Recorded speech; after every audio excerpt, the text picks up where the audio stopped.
জাতিসংঘের মহাসচিব Antonio Guterres আজ বিকেলে ঢাকায় আসছেন 4 দিনের সরকারি সফরে।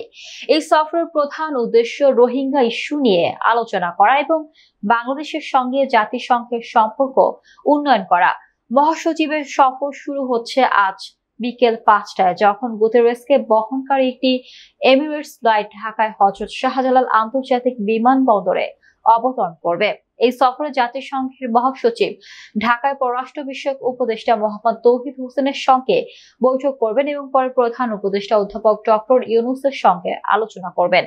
গুতেরেস এরপর কক্সবাজার রোহিঙ্গা শিবির পরিদর্শনে যাবেন, যেখানে তিনি প্রায় 1 লাখ রোহিঙ্গার সঙ্গে ইফতার করবেন এবং শিবিরের সুযোগ সুবিধা পরিদর্শন করবেন। এই সফরের মাধ্যমে রোহিঙ্গা সংকটের সমাধানে জাতিসংঘের অঙ্গীকারের প্রতিফলন ঘটবে, যা বিশ্বের কাছে বাংলাদেশের পরিস্থিতি তুলে ধরবে। শনিবার গুতেরেস ঢাকায় জাতিসংঘের ভবন পরিদর্শন করবেন এবং বাংলাদেশ জাতিসংঘ সম্পর্কের 50তম বার্ষিকী উপলক্ষে একটি আলোকচিত্র প্রদর্শনী পর্যবেক্ষণ করবে। বিকেলে তিনি বাংলাদেশের সংস্কার প্রক্রিয়ার উপর একটি গোল টেবিল আলোচনায় যোগ দেবেন এবং নাগরিক সমাজের সদস্যদের সঙ্গে বৈঠক করবেন। সেই দিন রাতে প্রধান উপদেষ্টা ডক্টর ইউনূস মহাসচিবের সম্মানে ইফতার ও নৈশভোজের আয়োজন করবেন।